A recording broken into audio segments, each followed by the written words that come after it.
Matthew Henry's Commentary on the Whole Bible. Joshua 17. The half-tribe of Manasseh comes next to be provided for, and here we have 1. The families of that tribe that were to be portioned, verses 1 to 6. 2. The country that fell to their lot, verses 7 to 13. 3. The joint request of the 2 tribes that descended from Joseph, for the enlargement of their lot, and Joshua's answer to that request, verses 14 to 18. The inheritance of Joseph's children, 1444 BC. 1. There was also a lot for the tribe of Manasseh, for he was the firstborn of Joseph, to wit, for Machir the firstborn of Manasseh, the father of Gilead, because he was a man of war, therefore he had Gilead in Bashan. 2. There was also a lot for the rest of the children of Manasseh by their families, for the children of Abiezer, and for the children of Helek, and for the children of Asriel, and for the children of Shechem, and for the children of Hepher, and for the children of Shemida. These were the male children of Manasseh the son of Joseph by their families. 3. But Zelophehad, the son of Hepher, the son of Gilead, the son of Machir, the son of Manasseh, had no sons, but daughters, and these are the names of his daughters, Mahlah, and Noah, Hoglah, Milcah, and Tirzah. 4. And they came near before Eleazar the priest, and before Joshua the son of Nun, and before the princes, saying, The Lord commanded Moses to give us an inheritance among our brethren. Therefore according to the commandment of the Lord he gave them an inheritance among the brethren of their father. 5. And there fell 10 portions to Manasseh, beside the land of Gilead and Bashan, which were on the other side Jordan. 6. Because the daughters of Manasseh had an inheritance among his sons, and the rest of Manasseh's sons had the land of Gilead. Manasseh was itself but 1/2 of the tribe of Joseph, and yet was divided and subdivided. 1. It was divided into 2 parts, one already settled on the other side Jordan, consisting of those who were the posterity of Machir, verses 1. This Machir was born to Manasseh in Egypt. There he had signalized himself as a man of war, probably in the contests between the Ephraimites and the men of Gath, 1 Chronicles 7 verse 21. His warlike disposition descended to his posterity, and therefore Moses gave them Gilead and Bashan, on the other side Jordan, of which before, chapter 13 verse 31. It is here said that the lot came to Manasseh, for he was the firstborn of Joseph. Bishop Patrick thinks it should be translated, though he was the firstborn of Joseph, and then the meaning is plain, that the second lot was for Manasseh, because, though he was the firstborn, yet Jacob had preferred Ephraim before him. See the names of those heads of the families that settled on the other side Jordan, 1 Chronicles 5:24. 2. That part on this side Jordan as subdivided into 10 families, verse 5. There were 6 sons of Gilead here named, verse 2, the same that are recorded Numbers 26 verses 30 to 32, only that he who was there called Jazer is here called Abiezer. 5 of these sons had each of them their portion. The 6th, which was Hepher, had his male line cut off, and his son Zelophehad, who left daughters only, 5 in number, of whom we have often read, and these 5 had each of them a portion, though perhaps, they claiming under Hepher, all their 5 portions were but equal to one of the portions of the 5 sons. Or if Hepher had other sons besides Zelophehad, in whom the name of his family was kept up, their posterity married to the daughters of Zelophehad the elder brother, and in their right had these portions assigned them. See Numbers 36 verse 12. Here is 1. The claim which the daughters of Zelophehad made, grounded upon the command God gave to Moses concerning them, verse 4. They had themselves, when they were young, pleaded their own cause before Moses, and obtained the grant of an inheritance with their brethren, and now they would not lose the benefit of that grant for want of speaking to Joshua, but seasonably put in their demand themselves, as it should seem, and not their husbands for them. 2. The assignment of their portions according to their claim. Joshua knew very well what God had ordered in their case, and did not object that they having not served in the wars of Canaan there was no reason why they should share in the possessions of Canaan, but readily gave them as inheritance among the brethren of their father. And now they reaped the benefit of their own pious zeal and prudent forecast in this matter. Thus those who take care in the wilderness of this world to make sure to themselves a place in the inheritance of the saints in light will certainly have the comfort of it in the other world, while those that neglect it now will lose it forever. 7. And the coast of Manasseh was from Asher to Michmethah, that lieth before Shechem, and the border went along on the right hand unto the inhabitants of En Tappuah. 8 Now Manasseh had the land of Tappuah, but Tappuah on the border of Manasseh belonged to the children of Ephraim. 9 And the coast descended unto the river Cana, southward of the river. These cities of Ephraim are among the cities of Manasseh. The coast of Manasseh also was on the north side of the river, and the outgoings of it were at the sea. 10 Southward it was Ephraim's, and northward it was Manasseh's, and the sea is his border, and they met together in Asher on the north and in Issachar on the east. 11 And Manasseh had in Issachar and in Asher Bethshean and her towns, and Ibleam and her towns, and the inhabitants of Dor and her towns, and the inhabitants of Ender and her towns, and the inhabitants of Tanakh and her towns, and the inhabitants of Megiddo and her towns, even 3 countries. 12 Yet the children of Manasseh could not drive out the inhabitants of those cities, but the Canaanites would dwell in that land. 13 Yet it came to pass, when the children of Israel were waxen strong, that they put the Canaanites to tribute, but did not utterly drive them out.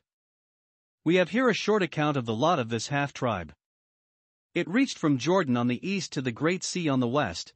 On the south it lay all along contiguous to Ephraim, but on the north it abutted upon Asher and Issachar.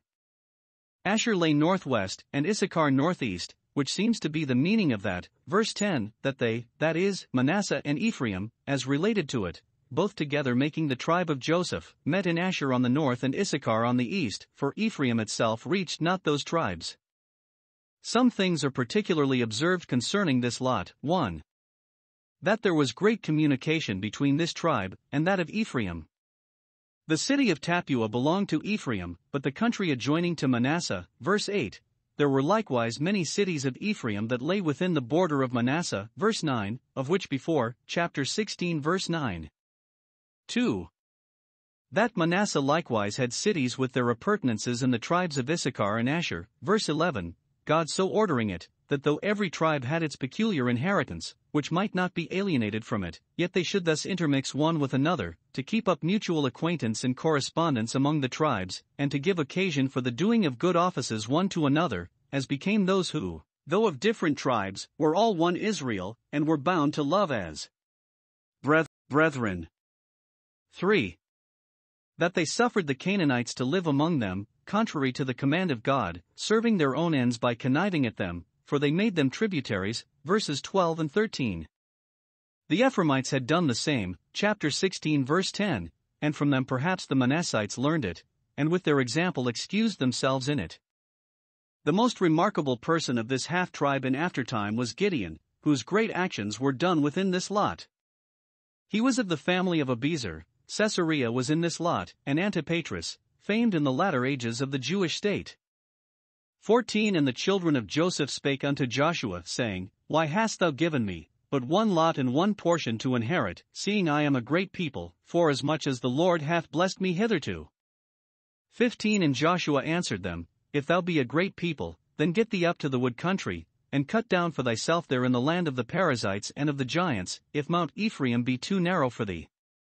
16 And the children of Joseph said, The hill is not enough for us, and all the Canaanites that dwell in the land of the valley have chariots of iron, both they who are of Bethshean and her towns, and they who are of the valley of Jezreel.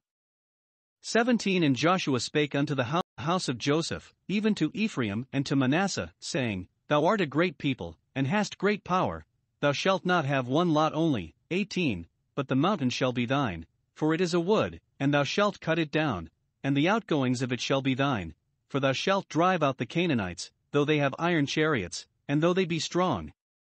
Here, 1. The children of Joseph quarrel with their lot. If they had had any just cause to quarrel with it, we have reason to think Joshua would have relieved them by adding to it, or altering it, which it does not appear he did. It is probable, because Joshua was himself of the tribe of Ephraim, they promised themselves that they should have some particular favor shown them, and should not be confined to the decision of the lot so closely as the other tribes. But Joshua makes them know that in the discharge of his office, as a public person, he had no more regard to his own tribe than to any other, but would administer impartially, without favor or affection, wherein he has left an excellent example to all in public trusts.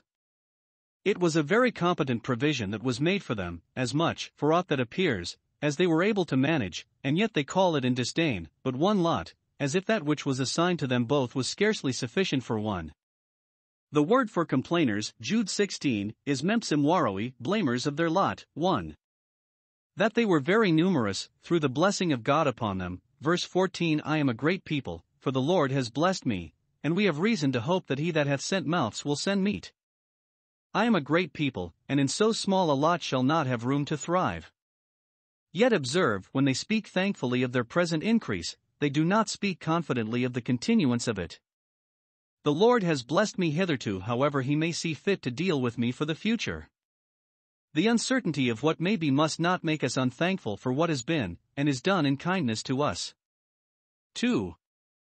That a good part of that country which had now fallen to their lot was in the hands of the Canaanites, and that they were formidable enemies, who brought into the field of battle chariots of iron, verse 16, that is, chariots with long scythes fastened to the sides of them, or the axletree, which made great destruction of all that came in their way, mowing them down like corn.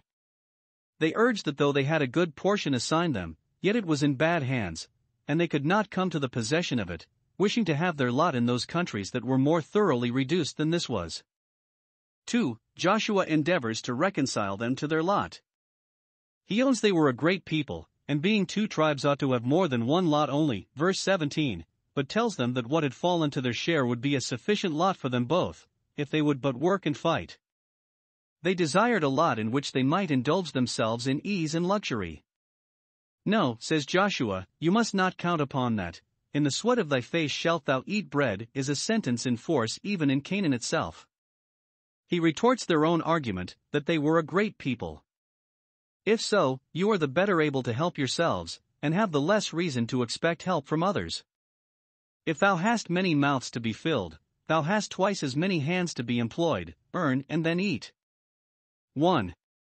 He bids them work for more, verse 15. Get thee up to the wood country, which is within thy own border, and let all hands be set to work to cut down the trees, rid the rough lands, and make them, with art and industry, good arable ground. Note, many wish for larger possessions who do not cultivate, and make the best of what they have, think they should have more talents given them who do not trade with those with which they are entrusted. Most people's poverty is the effect of their idleness. Would they dig, they need not beg. 2. He bids them fight for more, verses 17 and 18, when they pleaded that they could not come at the woodlands he spoke of because in the valley between them, and it were Canaanites whom they durst not enter the lists with. Never fear them, said Joshua, thou hast God on thy side, and thou shalt drive out the Canaanites, if thou wilt set about it in good earnest, though they have iron chariots. We straighten ourselves by apprehending the difficulties in the way of our enlargement to be greater than really they are.